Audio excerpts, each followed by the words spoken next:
కేంద్ర సర్వీసులోని ఐఏఎస్ కు చెందిన తుమ్మా విజయ్ కుమార్ రెడ్డి గత వైసీపీ ప్రభుత్వంలో 2019-2024 మధ్య ఏపీ సమాచార శాఖ కమిషనర్ గా పనిచేశారు.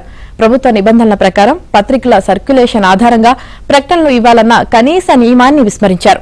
అడ్డగోలుగా జగన్ రోత పత్రికకు ప్రభుత్వ సొమ్ము దోచిపెట్టారు. గత 5 ఏళ్లలో ప్రచారానికి ప్రకటన రూపంలో జగన్ ప్రభుత్వం చేసిన మొత్తం ఖర్చు 859 కోట్లు.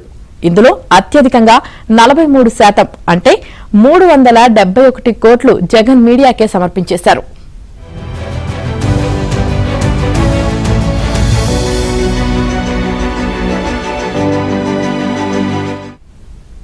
జగన్ పత్రిక మార్కెటింగ్ బాధ్యతలు కూడా విజయ్ కుమార్ రెడ్డి తీసుకున్నారు. గ్రామ వాలంటీర్లు సాక్షి కొనుగోలు చేయడానికి పత్రిక చందా కింద నెల నెల 200 రూపాయలు విడుదల చేశారు. వాలంటీర్లకు ఇలా మొత్తం 143 కోట్లు ఇచ్చారు. అధికారులకు కూడా పత్రిక చందా కింద మరో 59 కోట్లు ఖర్చు చేశారు. ఈ సొమ్మంతా జగన్ పత్రికకు చేరింది.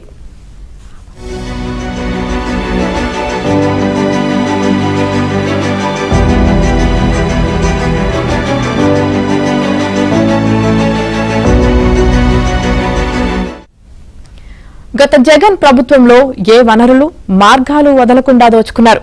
మద్యం, ఇసుక, గనుల్లో వేల కోట్లు దోపిడీ చేసినట్లు ఆరోపణలు రాగా జగన్ పత్రికకు ప్రజల సొమ్ము 100 కోట్లు పంచిపెట్టారు. ప్రకటనల రూపంలో 371 కోట్లు, పత్రిక కొనుగోలుకు చందా కింద మరో 203 కోట్లు సమర్పించినట్లు విజిలెన్స్ విచారణలో తేలింది. దోచిపెట్టడంలో కీలక సూత్రధారి నాటి సమాచార శాఖ కమిషనర్ తుమ్మా విజయ్ కుమార్ రెడ్డి. నిబంధనలు ఉల్లంఘించి మరీ ఆయాచిత లబ్ది చేకూర్చినట్లు విజిలెన్స్ విచారణలో తేలింది. సమాచార శాఖను అడ్డుపెట్టుకుని జగన్ మీడియా సాగించిన విచ్చలవిడి దోపిడీ బట్టబయలైంది. అడ్డగోలుగా వ్యవహరించిన విజయ్ కుమార్ రెడ్డి చుట్టూ ఉచ్చు బిగుస్తోంది. గత ప్రభుత్వంలో 5 ఏళ్లు సాగించిన దోపిడీపై విజిలెన్స్ అండ్ ఎన్ఫోర్స్మెంట్ సమగ్ర విచారణ జరిపి ప్రభుత్వానికి నివేదిక సమర్పించింది.